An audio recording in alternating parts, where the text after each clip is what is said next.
আসসালামু আলাইকুম বন্ধুরা, কেমন আছেন সবাই? আশা করি সবাই ভালো আছেন। আজকের এই ব্লগ ভিডিওতে আপনাদেরকে স্বাগতম জানাচ্ছি। আজ আমি আপনাদেরকে নিয়ে আসছি অত্যন্ত সুন্দর একটা এলাকায়। এটা হচ্ছে সেই ময়মনসিংহ শেরপুর গারো পাহাড়ের পাদদেশে। তো আপনারা হয়তোবা জানেন যে সারা বাংলাদেশের মধ্যে সবচেয়ে বড় পাহাড় হচ্ছে গারো পাহাড়। তো দর্শক বন্ধুরা, ভিডিওটি দেখার আগে আপনাদের কাছে একটা অনুরোধ, আমার এই চ্যানেলটি যারা এখনো সাবস্ক্রাইব করেন নাই, প্লিজ সাবস্ক্রাইব করে পাশে আসা বেল বাটন অল প্রেস করে রাখুন, যেন এই চ্যানেল থেকে নতুন কোনো ভিডিও আপলোড হওয়া মাত্রই আপনার স্ক্রিনে চলে যায়। আর যারা সাবস্ক্রাইব করেছেন তাদেরকে অসংখ্য ধন্যবাদ। আর আমার এই ভিডিওটি যদি আপনাদের ভালো লেগে থাকে তাহলে একটা লাইক বা একটা লাভ রিয়াকশন কিন্তু আপনারা চাইলে দিতেই পারেন, ঠিক আছে, আমাকে উৎসাহ প্রদান করার জন্য। আর আপনারা শেয়ার করে দেন আপনাদের বন্ধু বান্ধবদের ফেসবুক টাইমলাইনে এই ভিডিওটি, যেন তারাও সমানভাবে উপকৃত হতে পারে এই তথ্যমূলক ভিডিওটি দেখে। তো আশা করি আজকের এই ভিডিওতে আপনারা অনেক তথ্য জানতে পারবেন এই এলাকাটা সম্পর্কে। তো চলেন দেখতে থাকেন। এবং সেই গারো পাহাড়টা আমরা সবাই জানি যে ময়মনসিংহ বিভাগে অবস্থিত। ময়মনসিংহ বিভাগে একটা জেলা আছে, এটা হচ্ছে শেরপুর জেলা। শেরপুর জেলার ঝিনাইগাতি উপজেলা, ঠিক আছে। এই ঝিনাইগাতি উপজেলা থেকে আপনার উত্তর দিকে মাত্র 8 থেকে 10 কিলোমিটার পরেই হচ্ছে এই গারো পাহাড়ের সূচনা, ঠিক আছে।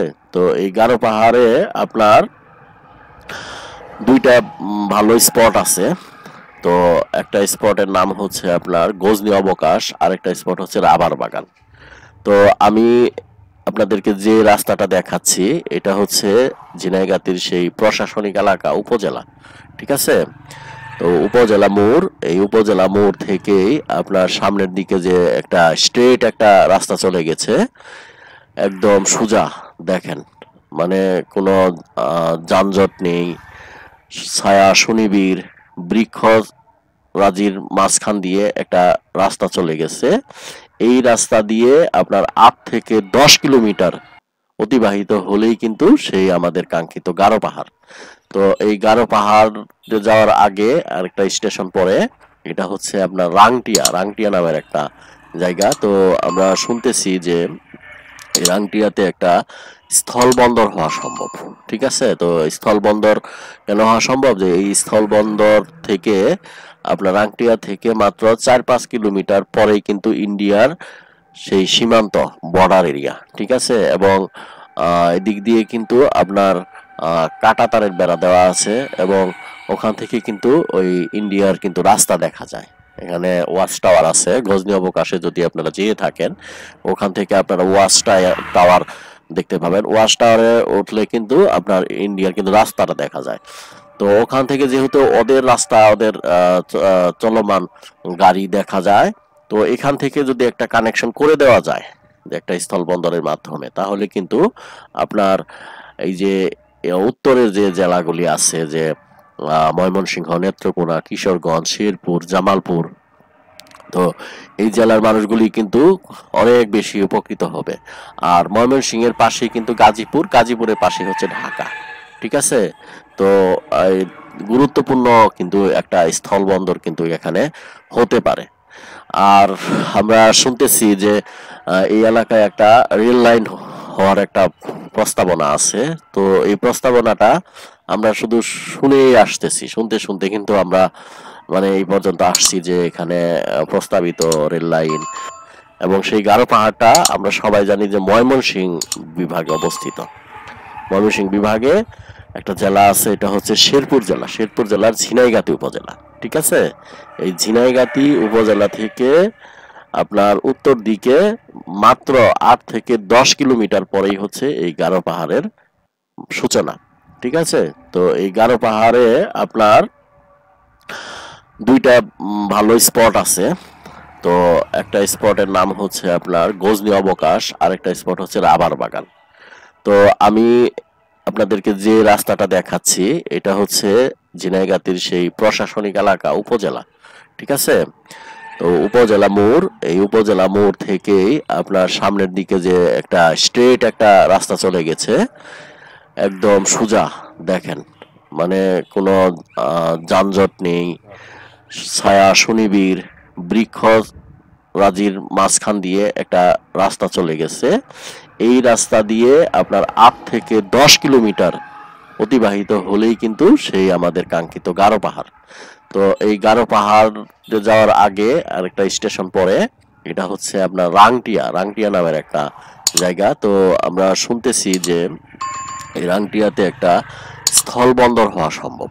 ঠিক আছে, তো স্থল বন্দর কেন হওয়া সম্ভব, যে এই স্থল বন্দর থেকে আপনার রাংটিয়া থেকে মাত্র 4-5 কিলোমিটার পরেই কিন্তু ইন্ডিয়ার সেই সীমান্ত বর্ডার এরিয়া। ঠিক আছে, এবং এদিক দিয়ে কিন্তু আপনার কাঁটা তারের বেড়া দেওয়া আছে, এবং ওখান থেকে কিন্তু ওই ইন্ডিয়ার কিন্তু রাস্তা দেখা যায়।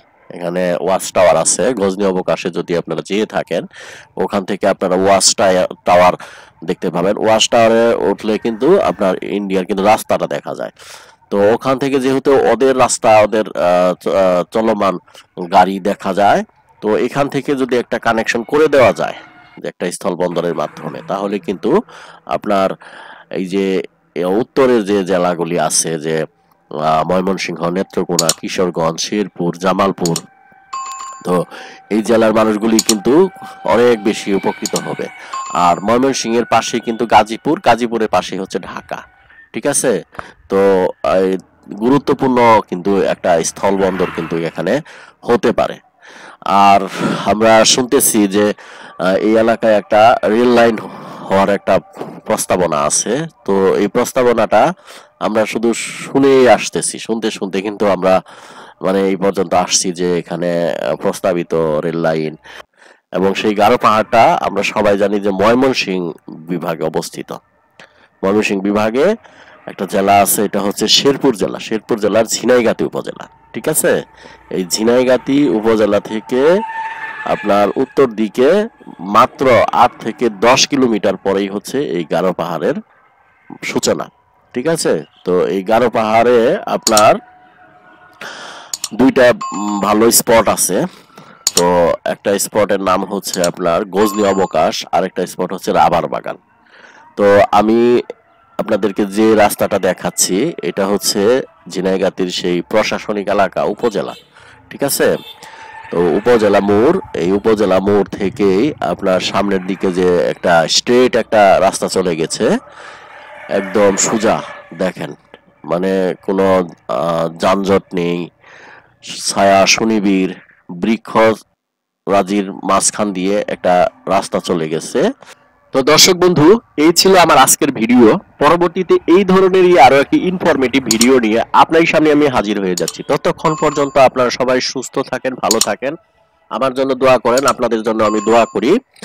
আর যারা চ্যানেলটি সাবস্ক্রাইব করেছেন তাদেরকে অসংখ্য ধন্যবাদ। যারা এখনো সাবস্ক্রাইব করেন নাই, প্লিজ চ্যানেলটিকে সাবস্ক্রাইব করে পাশে আসা বেল বাটন অল প্রেস করে দিন, যেন এই চ্যানেল থেকে কোনো নতুন ভিডিও আপলোড হওয়া মাত্রই আপনারই স্ক্রিনে চলে যায়।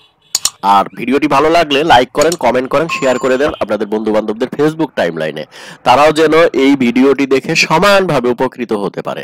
Thank you for watching. আল্লাহ হাফেজ।